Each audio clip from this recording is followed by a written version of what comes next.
Roots மக்களுக்கு வணக்கம். இன்னைக்கு நம்மளோட ஷோல யாரை பத்தி பேச போறோம், எதை பத்தி பேச போறோம் அப்படின்னா விஜய் வைஷ்ணவிய பத்தி தான் பேச போறோம். அதாவது வைஷு லிசா வள்ளல் இவங்களை எல்லாருக்குமே தெரியும். இவங்க ஒரு டிரான்ஸ்ஜெண்டர். ஸோ டிரான்ஸ்ஜெண்டரா இருந்தாலும் நிறைய படங்கள்ல நடிச்சிருக்காங்க, சீரியல்ல பண்ணியிருக்காங்க.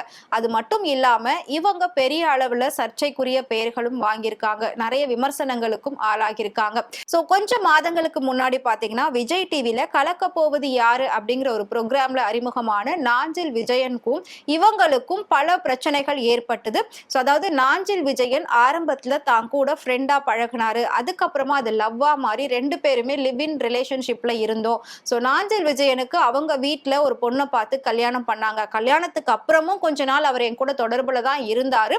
ஸோ கல்யாணம் ஆயிட்டு குழந்தெல்லாம் பிறந்ததுக்கு அப்புறமா டோட்டலா என்னை அவாய்ட் பண்ண ஆரம்பிச்சுட்டாரு.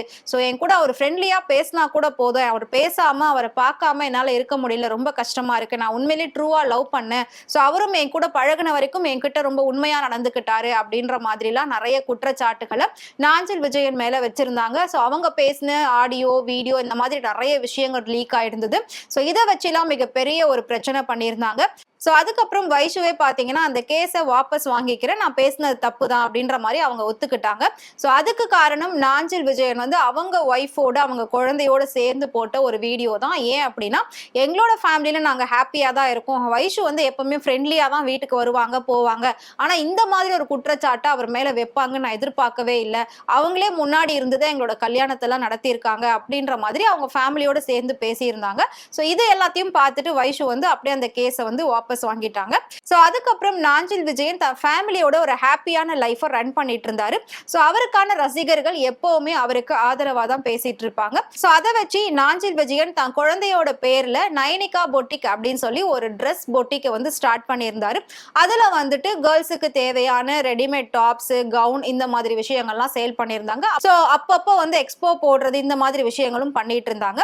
ஸோ அடுத்ததா இப்போ பார்த்தீங்கன்னா ஆல்ரெடி வைஷு என்ன குற்றச்சாட்டுகள் வச்சிருந்தாங்களோ அதே மாதிரி இன்ஸ்டா இன்ஃப்ளூயன்சர் சூர்யா தேவி அப்படிங்கிறவங்களும் வந்து நாஞ்சில் விஜயன் மேல நிறைய பரபரப்பான குற்றச்சாட்டுகளை முன் வச்சிருந்தாங்க. கொஞ்ச நாள் முன்னாடி தான் இந்த விஷயம் பெரிய அளவுல பேசப்பட்டது. ஸோ அவங்களும் கமிஷனர் ஆஃபீஸ் வந்து நிறைய ஆதாரங்களை வச்சுக்கிட்டு தான் நாஞ்சில் விஜயன் மேல புகார் கொடுத்திருந்தாங்க. ஸோ அவரை எனக்கு ரொம்பவே நல்லா தெரியும், நாங்க ரெண்டு பேரும் ரொம்பவே க்ளோஸா பழகி இருக்கோம். அவர் என்கிட்ட எப்பவுமே பேசின video call, audio call, messages இது எல்லாமே என்கிட்ட வந்து இருக்கு ப்ரூஃப். இதை தாண்டி அவருக்கு நான் பணம் நிறைய உதவி பண்ணியிருக்கேன், 2 லட்சம் ரூபாய்க்கு மேல நான் அவருக்கு உதவி பண்ணியிருக்கேன். ஆனா இப்போ வந்துட்டு அவர் என்ன ரொம்பவே தப்பா பேசிட்டு இருக்காரு.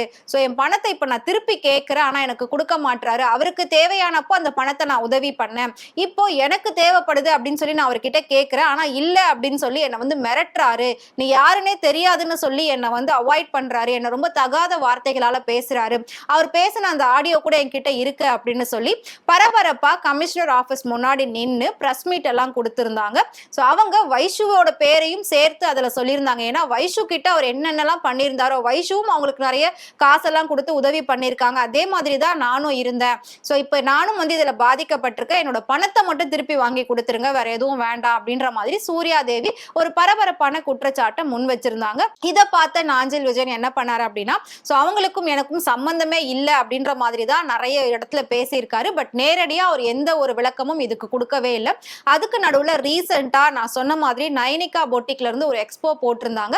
ஸோ அந்த எக்ஸ்போல போயிட்டு சூர்யா தேவி ட்ரெஸ் எல்லாம் எடுத்திருக்காங்க. ட்ரெஸ் எடுக்கும்போது நீங்க ஃப்ரீயா எடுத்துக்கோங்க, ஒன்றும் பிரச்சனை இல்லை, நீங்க வந்து தெரிஞ்சவங்க தானே அப்படின்னு சொல்லி ஃப்ரீயா கொடுத்து அனுப்பிட்டு இருக்காரு. ஸோ அதுக்கப்புறமா நாஞ்சில் விஜயன் என்ன பண்ணிருக்காரு அப்படின்னா சூர்யா தேவி அங்க இருந்து ட்ரெஸ் எல்லாம் எடுத்துட்டு கிளம்புனதுக்கு அப்புறமா அவங்க ஆட்டோவை ஃபாலோ பண்ணிட்டு போயிட்டு வீடியோ எடுத்திருக்காரு. அதாவது எங்களோட ட்ரெஸ் எல்லாம் நீங்க காசு கொடுக்காம திருடிட்டு வந்துட்டீங்க, நாங்க எவ்வளவு கஷ்டப்பட்டு உழைச்சி இப்படி ஒரு கடையை போட்டிருக்கோம், ஆனா நீங்க வந்து அங்க திருடிட்டு போறீங்க, இதெல்லாம் அசிங்கமா இல்லையா, இது வந்து மற்ற பெண்களுக்கும் அசிங்கம் அப்படின்ற மாதிரி ரொம்பவே அவங்கள வந்து அவதூறா பேசி வீடியோ எடுத்திருந்தாங்க. பட் அதுக்கப்புறமா தான் சூர்யா தேவியுமே அதை பத்தி ஒரு விளக்கம் கொடுத்திருந்தாங்க.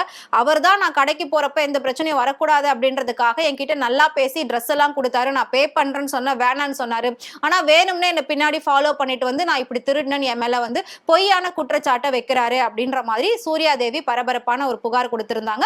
சோ அதுக்கப்புறமா பாத்தீங்கன்னா வைஷுவும் இப்ப வந்து மறுபடியும் இந்த கேஸை வந்து எடுத்து பேசிட்டு இருக்காங்க.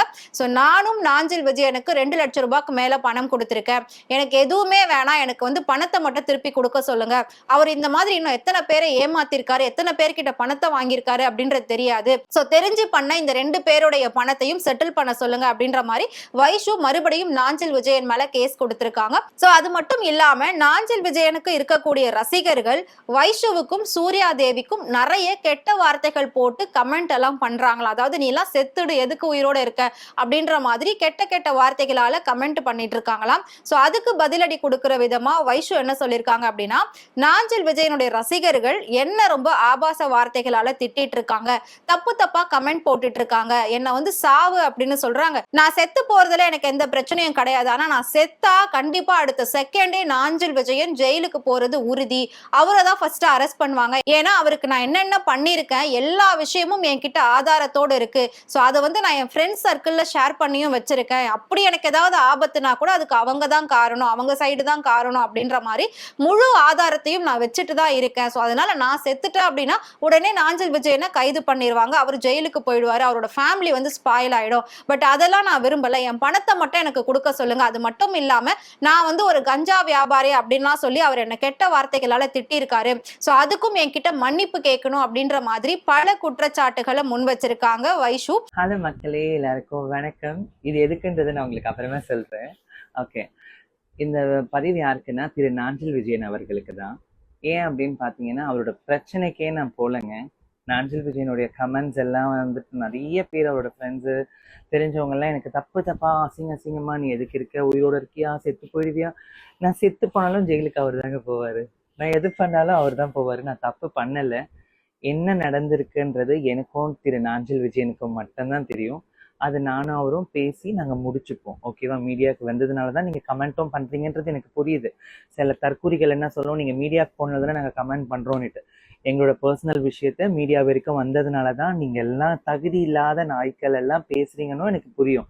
ஓகே, இந்த பிரச்சனையே நான் பேச வரலை. மெயினாக எதுக்கு நான் சொல்ல வரேன் அப்படின்னா, ஒரு சிலவங்க என்னை பற்றி ரொம்ப அவதூறா தப்பான கமெண்ட், தப்பான மெசேஜ் எல்லா வீடியோலையும் நானா இந்த விஷயத்துலேருந்து வெளியே வந்து நான் மறக்கணும்னு என்னோட லைஃப்பை பார்த்தாலும் என்னை விடவே மாட்டீங்க. இதனால மனதளவில் பாதிக்கப்பட்டது நான் மட்டும்தான். எனக்கு மட்டும்தான் அவ்வளோ வருத்தங்கள், அவ்வளோ கஷ்டங்கள் இருக்கு. நான் திருப்பி அழலாம் மாட்டேன். நிறைய பேர் என்னை பற்றியும் நாஞ்சிலை பற்றியும் தெரியாதவங்க, தூரத்தில் பார்த்தவங்கெல்லாம் என் ஃப்ரெண்ட்ஸ் ஆஃப் ஃப்ரெண்ட்ஸ் சொன்னாங்க, பக்கத்து வீட்டுக்காரங்க சொன்னாங்க, தெரிஞ்சவங்க சொன்னாங்க. ஏங்க, ஒரு விஷயம் நடந்ததுன்னா வைஷு சொல்லணும், இல்லை திரு நாஞ்சில் விஜயன் உங்ககிட்ட சொல்லணும். முதல்ல இந்த மீடியா பர்சன்ஸ்க்கு என்னதான் சொல்றதுன்னு தெரியல. உங்களுக்கு வெக்கமே கிடையாது. ஏன் அப்படின்னா, கேவலமாக வந்துட்டு யாருன்னா எதுனா கொடுத்தாங்கன்னா இன்டர்வியூ கூப்பிட்டு உட்கார வச்சு அவங்கள வந்து ப்ரொமோட் பண்ணிட்டு இருக்கீங்க. முதல்ல ஒரு ப்ராப்ளம் நடக்குதுன்னா அந்த சம்மந்தப்பட்டவங்க 2 பேர்கிட்ட மட்டும் கேளுங்க. அடுத்தவங்க கிட்ட கேட்காதீங்க. கேட்டு அவங்கள பெரிய ஆள் ஆக்காதீங்க. ரொம்ப ரொம்ப ஒஸ்டான விஷயம். அதுக்கப்புறம் இந்த பிரச்சனைக்கும் எனக்கும் எதுவுமே சம்மந்தம் இல்லை. நான் விலகி வந்துட்டேங்க. விலகி வந்துட்டப்ப சூர்யா தேவி வந்து என்னை பற்றி பேர் எடுத்தாங்க, திரு நாஞ்சில் விஜயன் வந்து என்னை பற்றி பேர் எடுத்தாரு. அந்த ஒரு காரணத்துக்காக மட்டும்தான் நான் போய் கமிஷனர் ஆஃபீஸில் ரீகம்ப்ளைண்ட் கொடுத்தேன். இப்போ அதுக்கான ஸ்டெப்ஸ் என்னோட அட்வொகேட் பார்த்துட்டு இருக்காங்க. கூடிய விரைவில் நாஞ்சிலை வந்து நான் கோர்ட்டில் தான் சந்திக்கணும்னு நினைக்கிறேன். ஏன்னா இதுக்கப்புறம் வந்துட்டு அவர் கொடுத்த வாய்ப்புகள் எல்லாமே எப்போ என் ஜெண்டர் செக்ஷுவாலிட்டியை பற்றி தப்பாக பேசினா, என்னோட ஃபேமிலி மெம்பர்ஸை பற்றி தப்பாக பேசினானோ அவன் ஆல்ரெடி என் மனசுலேருந்து எப்பவுமே கிடையாது, இதுக்கப்புறமும் இருக்க போகிறதில்ல. நிறைய பேர் வந்து ஒன்று சேர்ந்துட்டிங்களா, ஏங்க ஒன்றுலாம் சேர்ற அளவுக்குலாம் ஒன்றுமே கிடையாதுங்க. நான் ஒரு இதுக்கப்புறம் கோர்ட்டில் லீகலாக மட்டும் தான் சந்திக்க போகிறேன். ஓகே, அதுக்கப்புறம் இன்னொரு விஷயம், இந்த ஸ்லிப்பரை பற்றி காமிச்சிருந்தேன் இல்லையா, இந்த ஸ்லிப்பர் எதுக்கு தெரியுமா? என்னை பற்றி தெரியாமல் என்னை பற்றி வந்துட்டு தேவையில்லாமல் பேட் கமெண்ட்ஸ் போடுறீங்களே, உங்களெல்லாம் பார்த்தனா இதை வச்சு மண்டையில் 4 அடி அடிப்பேன். நாங்கள் 2 பேர் படுக்கிறோன்னா உங்ககிட்ட சொல்லணும்னு அவசியம் கிடையாது. பெட்ரூமில் கேமரா வச்சு உங்களுக்கு காட்டணும்னு அவசியம் கிடையாது. அது எங்களுடைய ப்ரைவசியான விஷயம். உங்களுக்கு நான் போட்டு காட்டணும், அதை பண்ணணும், இதை பண்ணணும், நொன்ன பண்ணணும்லாம் எனக்கு கேட்காதீங்க. நிறைய பேர் தேவையில்லாத கமெண்ட்ஸ். மரியாதை கெட்டுக்கோங்க, மரியாதை கெட்டுக்கும். அவங்கவுங்க வாழ்க்கையை பாருங்கள். எனக்குன்னு ஒரு லைஃப் இருக்குது. எப்போ பாரு அவனுக்கு மட்டும் குடும்பம் இருக்குது, குழந்தை இருக்குன்னா எங்களுக்கெல்லாம் வீட்டில் குழந்தை இல்லை, குடும்பம் இல்லை. எங்களுக்கும் லைஃப் இருக்குங்க, புரிஞ்சுக்கோங்க. தேவையில்லாமல் இன்னொரு வாட்டி என்னை பற்றி பேசுனீங்க, எல்லாத்துக்கும் துணிஞ்சு தான் இருக்கேன். இந்த ஸ்லிப்பர் இருக்குல்ல, இந்த ஸ்லிப்பர் யாருன்னா என்னை பற்றி தப்பாக பேசுங்க அப்போ இருக்கு. சோ இதை வச்சுதான் இப்ப அடுத்ததான் நாஞ்சில் விஜயன் இவங்களுக்கு என்ன விளக்கம் கொடுக்க போறாங்க. சோ இந்த விஷயம் மறுபடியும் மிகப்பெரிய ஒரு பூகம்பமா வெடிக்க ஆரம்பிச்சிருக்கு.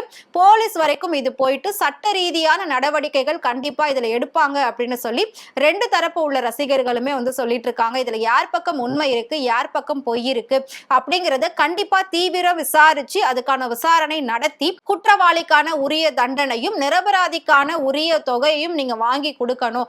இது வந்து அடுத்தடுத்து தப்பு பண்ணக்கூடிய எல்லாருக்குமே ஒரு முன்னுதாரணமா இருக்கணும், ஒரு முன்னெச்சரிக்கையா இருக்கணும். சோ அதனால ஒரு பெண் பாதிக்கப்படுறாங்க அப்படின்னா அது உண்மையா இருந்தா கண்டிப்பா அவங்க மேல நடவடிக்கை எடுங்க. அவங்க விஜய் டிவில எவ்வளவு பெரிய ஸ்டாரா வேணா இருந்துட்டு போட்டோம். இதே மாதிரி இன்னும் மத்த பெண்களுடைய வாழ்க்கையில யார் யார் விளையாடுறாங்களோ அவங்க எல்லாருக்குமே இது ஒரு பாடமா இருக்கணும் அப்படின்ற மாதிரி தான் நிறைய விஷயங்கள் வைஷு சொல்லியிருக்காங்க.